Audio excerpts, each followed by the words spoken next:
Hey everyone, it's Greg.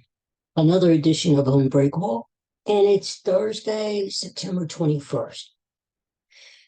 Now, back in the day, back when I was a kid, back in 1826, the 21st, September 21st used to always be like the last day of summer, first day of fall, right? Now they moved it around or something. Now it's like the 22nd or 23rd starts fall now. I don't know what they're doing. But anyway, summer's getting close to ending. And, some things I'll miss about summer, some things I won't. And it's nice to go out without a jacket, just jump in the car and go, or it's have your windows open at night, with a little breeze out there. It's nice. Those kind of things I'm going to miss. But otherwise, summer sucks anymore for me anyway. Uh, I just don't like the humidity. So it's fall is good. Fall is good. We have football now. Eagles, go Eagles. We still have baseball. The playoffs are about a week away, right? A little more than a week away. Um, we have college football. We have hockey and basketball going to be starting. So sports wise, it's a good time of the year. It's getting a little nippy out there. It's pretty soon, depending on where you live, the foliage will be changing, the leaves will be changing. Uh, that's always a pretty time of the year. And I just went to the grocery store, saw the mums outside for sale, the pumpkins, the bales of straw, all kinds of cool things now that you don't get in the summertime, right? Um, so it's not bad. Since I wasn't on yesterday, I have to Alexa, play Don't Mess Around with Jim by Jim Croce. Here's You Don't Mess Around with Jim Yeah, by see? Jim Croce Yeah, on Amazon Music. yeah. Alexa, turn it down. Show her who's boss. Jim Croce. What a great singer-songwriter, huh? Local guy. Yesterday was 50 years to the day that he died. And we know he died in a tragic plane crash. And missed the guy. The guy was a terrific singer-songwriter. Um, what's sad is, well, it's a good thing we got what we did song music wise for Jim Croce before he died, right? But you always think about what could have been. But then again, you can't do all of that because there was talk that Croce had enough of the music business. Um, he was actually going to turn into a writer, a novelist. That's what he wanted to do so that he could spend more time at home with his wife and his kid. Um, so who knows if he would have gave us any more music, but uh,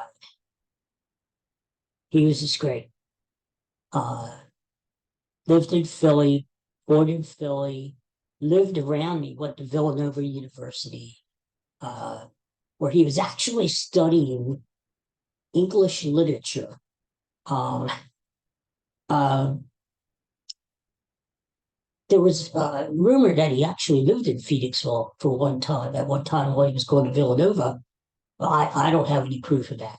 Um, but he lived around here quite a bit. He lived in Coatesville. Um, finally settled down up near Reading, PA, farmhouse out there. And, they've made that into his wife still, she lives out in San Diego. Uh, they made his old house, the farmhouse and the house, historical sites now. So they can't be torn down. Um, I think they're privately owned, but could you go for a tour? I don't know. The barn, the barn is where he wrote most of his songs. Uh, the guy who just died recently, Jimmy Buffett, was actually good friends with Jim Croce. spent some time up at Croce's house. You could hear, not that they're similar artists. Jimmy Buffett was more the Caribbean guy, the sun and sand, ocean guy. Jim Croce was more of the truck driver, working man, singer songwriter. But if you listen to some of their songs, they're very similar in tone. And that's why was because they were on the same record label together. Um, in fact, Croce at the time of his death was rated ahead of Jimmy Buffett. And after Croce died, the record company said to Buffett, well, now it's your turn. It's your turn. We're going to elevate you to the next status. And now it's your turn to show us what you got. And he sure did, but Jim Croce left us with one son, AJ Croce, who is a pretty good singer in his own right, songwriter. He's more in the blues and jazz than Jim was, but he's currently on tour, and AJ is doing a tour called Croce Sings Croce, where a lot of the songs are his father's songs, and he does them in his, guitar or piano or whatever. I can't wait to see that show. AJ Croce is coming to Reading, PA on November the 1st. I've got tickets, so I can't wait to see him. Croce does Croce, so Croce Sings Croce. So it's cool. So 50 years to the day, Jim Croce tragically died. He's actually buried not far from me. I live in Phoenixville. He's buried up around the Malvern area and Mainline area. 15 minutes away, But I got to go up sometime and find his gravesite, pay my respects. They say people leave money on pennies on his gravesite, his tombstone. He's got a plaque, a grave plaque there, like a big tombstone. And they said that's an old Italian custom that you do that. You leave some change or some pennies on there. I don't know why. Maybe somebody can tell me. But anyway, so Jim Croce, 50 years ago, I vaguely remember when I heard the news that he had died. I remember his songs, Operator, and but he really became popular after he died. That's when his last album was released. He was working on his last album. He had just, within days, finished the last songs. So we were that close from not getting the last music from Jim. He finished it. He was going on tour to promote the album, and that's when the plane crashed, which killed him and his musician partner, Maury, and a few other people on board. Anyway, so tribute to Jim Croce there. My favorite Jim Croce song is a deep cut. It's called The Hard Way Every Time. And it kind of sums up my life. It's about sometimes you run into a wall, but those are the breaks, and you do the best you can. It's a cool song. There's so many Jim Croce songs that I love. I made myself a little playlist of Jim Croce songs, so it's pretty cool. Last thing I want to mention is, there's, I can't believe it. Do you remember this guy who escaped from prison not that long ago, Cavalcanti or whatever the hell it is? Well, he was on the lam for 2 weeks, right? Everybody was so anxious to get him caught, and rightfully so. He's a convicted murderer. He eluded the state police, the local police, for 2 weeks, and was in the area. Well, after they caught him, you would think, okay, that's the end of him. We don't want to see him anymore. We don't want to hear about him. We're glad he's behind bars. And that's it. Turn the page, right? No. Uh, there's I hope they don't use that as my still shot. They use a still shot for the each episode of the podcast. I hope they don't use the as my still shot. Anyway, um, one local news station, which is my favorite news station of all in Philadelphia, has actually sent a reporter to Brazil to not only bring back news about Cavalcante's first murder. Apparently, he murdered someone back in about 5, 6 years ago down in Brazil, and has been wanted. But they also sent the reporter to Cavalcante's hometown. I guess, I don't know, to interview friends or family. I don't know. Why? My question is why? I mean, what the hell? We don't, maybe some people are interested. I'm not. I don't know how many other people are. I mean, let life go on. There is plenty to do in life rather than dwell on this one punk who escaped from prison and kept us all captive for 2 weeks, right? And now who wants to hear about his life before Westchester, before he broke out, right? I don't want to hear that. So, are we that starved for news that they got to send a guy all the way down to Brazil to interview his friends and family, people who knew him? I don't know. Anyway, that kind of was like, I wouldn't say bugging me, but it was sort of a weird thing, you know. Anyway, oh, I gotta tell you, I got my Phillies tickets this morning. The Philly season only has like 10 games to go, maybe something like that. Um, I don't have any more tickets for this year for the regular season, but this morning in my mailbox was an opportunity to get tickets to the wild card series.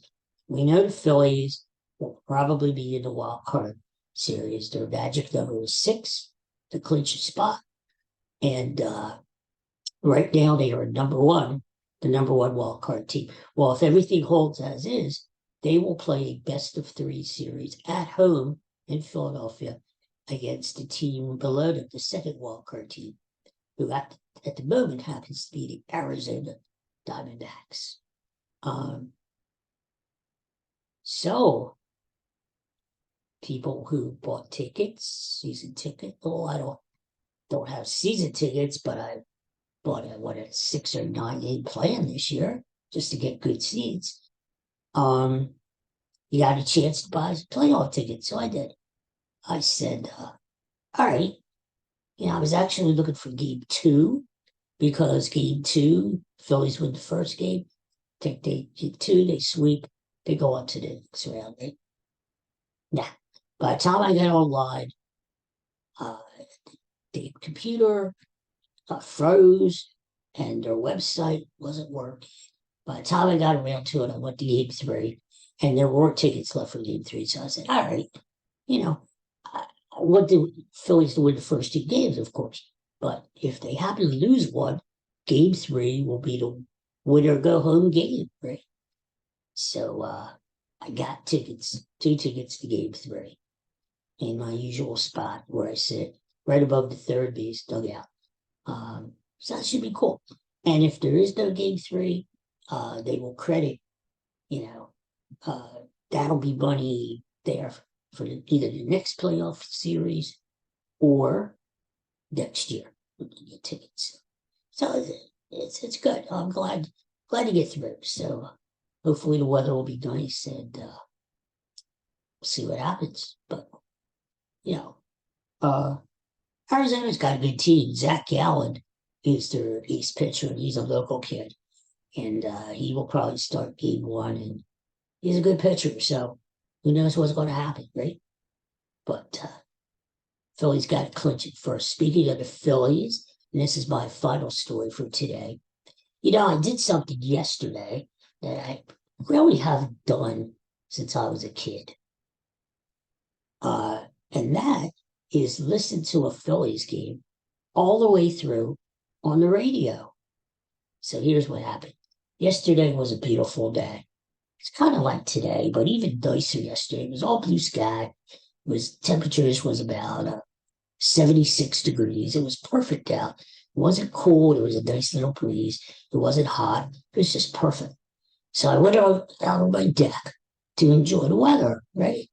So I figured I'd be out there for a little bit, come in and watch the game because the game was on TV. Started at 12:20. Afternoon game. Well, what happened was I had my radio out there, and I put the game on the radio to listen to the first part of the game, and I just didn't want to move. I wasn't lazy. It was just such a beautiful day, and I know we're not going to have many of these days left. So I said, I'm just going to soak up the sun and listen to the ball game. So I hadn't done that in a long time because you get used to the games on TV, watching on TV. But I got to tell you, sometimes there's nothing like listening to a ball game on the radio. Baseball on the radio is different than any other sport. It's because, well, there's a lot of time to talk. So you got to have two guys. Scott Fransky, who does the games now, and Kevin Stocker is really good. It's way back. It goes way back to what I used to listen to. Harry Callis on the radio with Richie Ashburn. It's very old school. But there's a certain magic about baseball on the radio. You have to use your imagination a little. You have to almost depend on the announcer to describe everything to you. And it's very leisurely and laid back.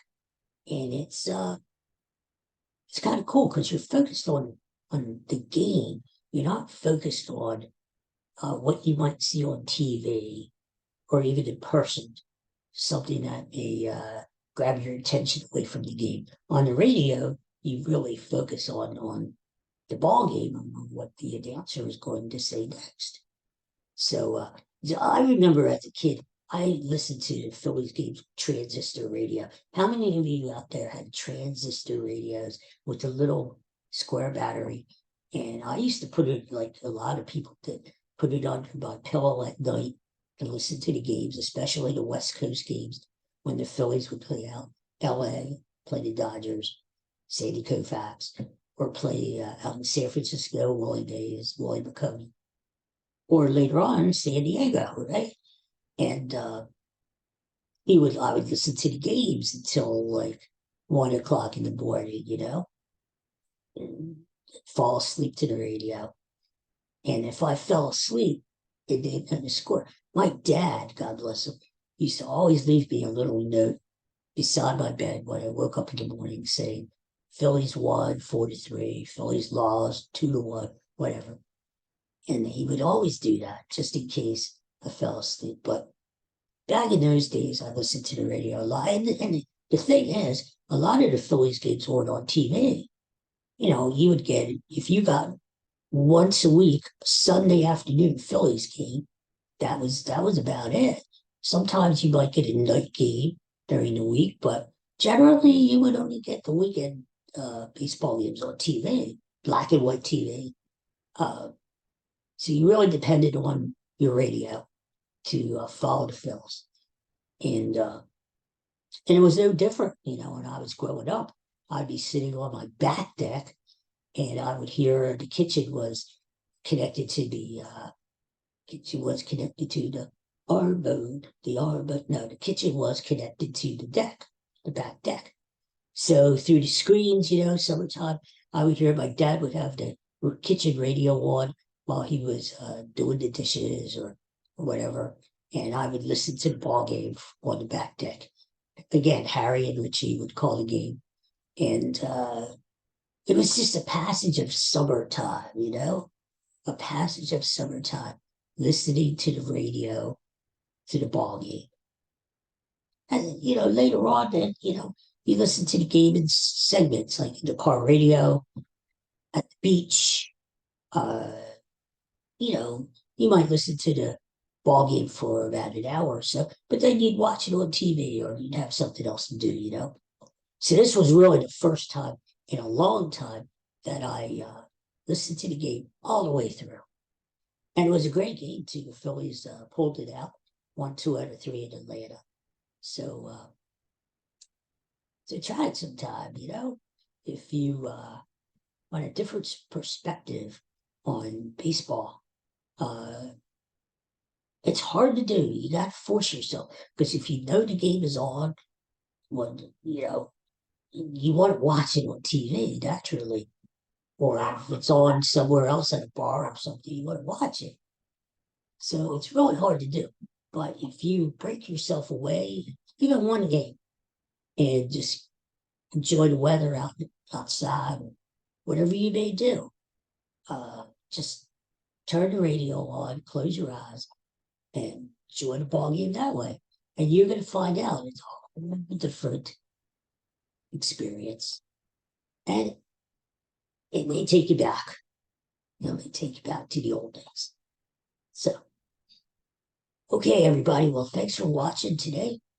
I hope you enjoyed the show. If you did, hit like or subscribe or whatever. And I'll see what I see. I haven't been putting out a show every day. I'm still mending this broken rib, but it's getting better, really. It's getting better. So put out a show when there's something to say, right? So otherwise, you guys take care. Go Birds, go Phillies, and I'll talk to you soon. Take care for now. Bye bye. Can't turn it off. There it goes.